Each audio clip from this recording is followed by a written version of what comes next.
혹시 땀 때문에 곤란했던 경험 다들 한 번쯤 있으시죠?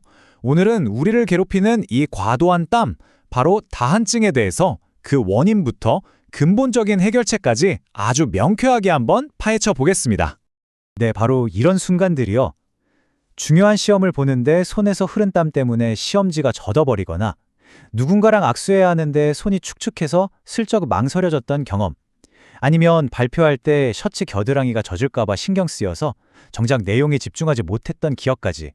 아마 정말 많은 분들이 이런 불편함 겪어보셨을 거예요. 맞습니다.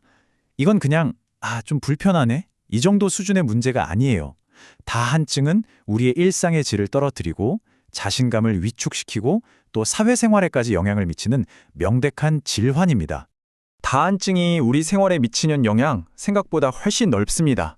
땀 자국 때문에 특정 색깔의 옷은 아예 입을 생각도 못하고요. 손이 미끄러워서 악기 연주나 섬세한 작업은 꿈도 못 꾸죠.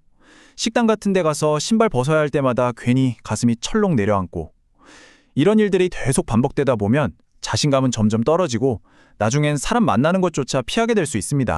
그래서 많은 분들이 치료를 시도해보지만 종종 한계에 부딪히곤 합니다.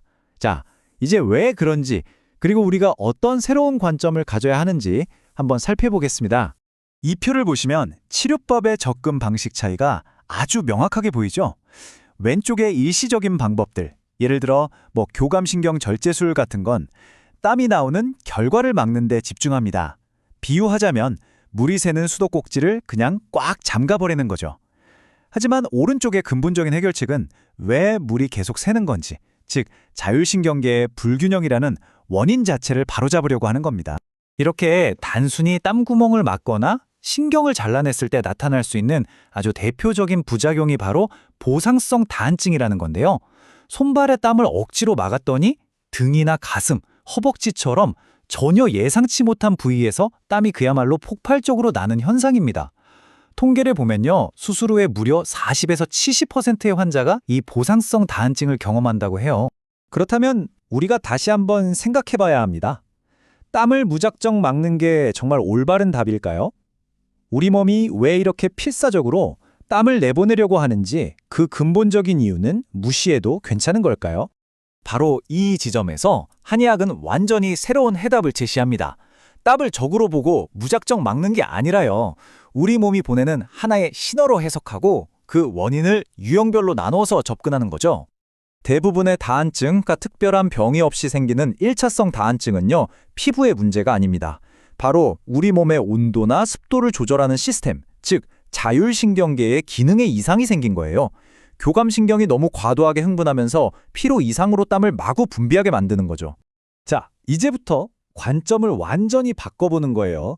내 땀은 골칫덩어리가 아니라 내 몸이 나에게 보내는 아주 중요한 신호라고 생각해 보세요. 과연 내 몸은 지금 어떤 신호를 보내고 있는 걸까요? 크게 세 가지 유형으로 나눠서 볼 수 있습니다. 첫 번째는요, 몸 안에 마치 작은 화로라도 있는 것처럼 불필요한 열이 너무 많은 거예요. 그래서 그 열을 어떻게든 식히려고 필사적으로 땀을 내보내는 유형입니다. 두 번째는 좀 역설적인데요.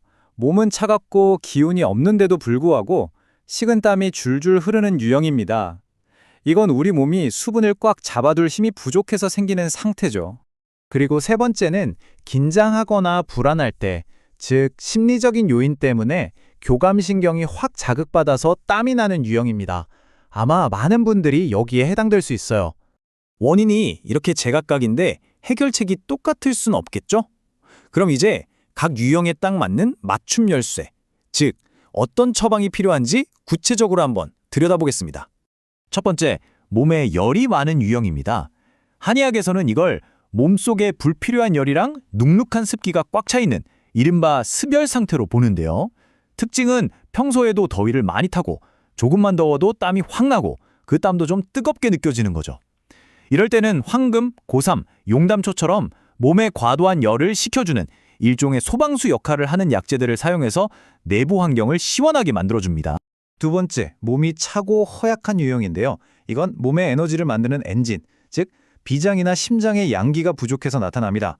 몸이 차가우니까 체온을 유지할 힘도 없고 수분을 조절할 능력도 떨어져서 식은땀이 나는 거예요. 이 경우에는 방기, 백출, 인삼처럼 기운을 북돋우고 몸을 따뜻하게 데워주는, 그러니까 몸의 보일러를 다시 켜주는 약재를 써서 핵심 에너지를 강화시켜주면 땀이 정상적으로 조절되기 시작합니다. 마지막으로 스트레스 유형입니다.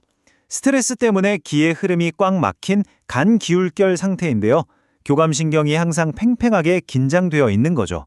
그래서 작은 자극에도 쉽게 땀샘이 터져 나옵니다.